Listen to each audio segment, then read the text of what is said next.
For a few minutes here while I'm waiting on everybody to get back from lunch, so I'll do this really quickly, answer this question. The question was, do I have any opinion about any kind of political way forward to solve this this handful of shit that we find ourselves in this country? No. I don't. There is no fixing this, right? You understand? There is no, at least not that I'm seeing, right? I don't think that I don't think it's going to matter who you vote for. No matter what happens, no matter who you vote for this election douchebaggery season, the amount of debt, for example, just the debt, we're not talking about unfunded liabilities, we're just talking about the debt. And just the debt is going to be something in the neighborhood of $51 trillion by the time whatever next guy, girl, whatever, non-binary crazy person gets into office. It's not going to end.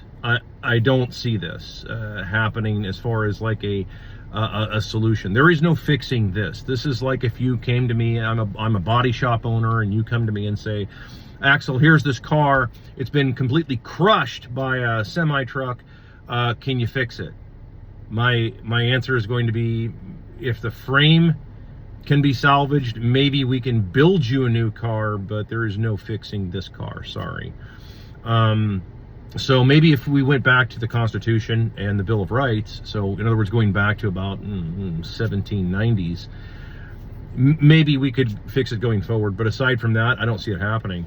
The currency is so debased now. Too many people are addicted to cheap money, cheap credit. Ron Paul warned of this. As have many other people have been warning of this for a long time, that getting addicted to cheap money, cheap credit. We've got people now in the U.S.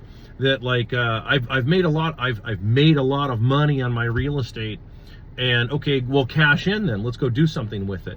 Well, no, I can't. I have to borrow against it. Yeah, you're just creating more debt, more interest on debt. I mean, like, this is just the way how this stuff goes. So no, I don't see this working out. I think that I don't think there's anybody out there that has the guts to do what would need to be done, which would be to either implode the dollar into its own footprint, 9/11 style, and just say that's it. We're just imploding this. We're going to print $1 trillion bills.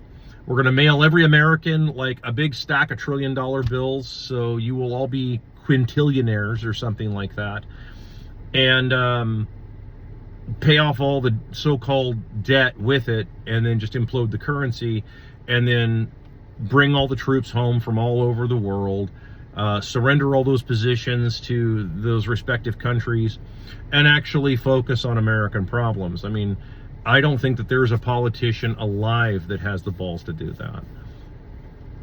Not in the U.S. anyway. And then also, very frankly, tell people, hey, there's no more government largesse. There's no more welfare. So don't even ask.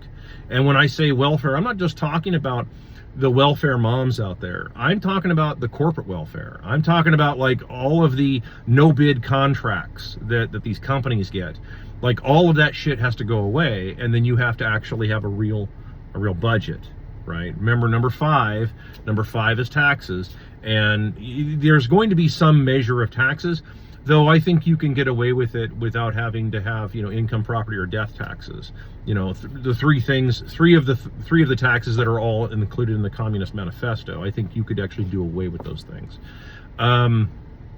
And just do other types of taxation, maybe like a small consumption tax or something like that. Again, I'm not pushing that. I'm just pointing out that maybe something to that effect, to have a very limited government, which is what you're supposed to have. You're not supposed to have this big government. And of course, again, you have to have hard currency to keep government limited.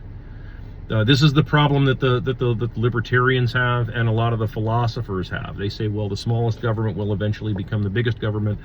Yeah, that's because you have fiat currency. If you have hard currency, it's near impossible for small governments to grow, because they can't then just conjure money out of nothing. And this changes the game. It means that the people that are actually playing the game for real, it doesn't change anymore. The currency stays the same. So any hard currency will work. I know that there's all the orange internet money. People want me to do constant videos on orange internet money, but it's like, I'm a little more practical than that. If I could just get people to understand the idea of hard currency, any hard currency, over fiat, I'll take it. I'll take it. Because people naturally will gravitate to the hardest currency they can find if they understand hard currency in the first fucking place, right? So that's why I don't pound on that issue, because I really don't feel that I have to. And there's a whole bunch of you that's your whole thing. I'm not picking on you. I'm just saying, like, you know, that's your whole thing. I just want people to actually understand all this stuff. That's why I do this shit. I don't do these because I make any money. No, there's no appreciable money in this for me. Okay, you understand? I don't have any products to hawk you. I don't have any. I mean, I do sell products, but you need to like live in my area to like come buy them. Okay, so no, I don't have any of that. I'm genuinely trying to get people to understand what's going on here, and everything that you're running into is a money issue. For real, most everything, it's like, it's the economy, stupid, right? I mean, we say, and this is the weird thing about Americans.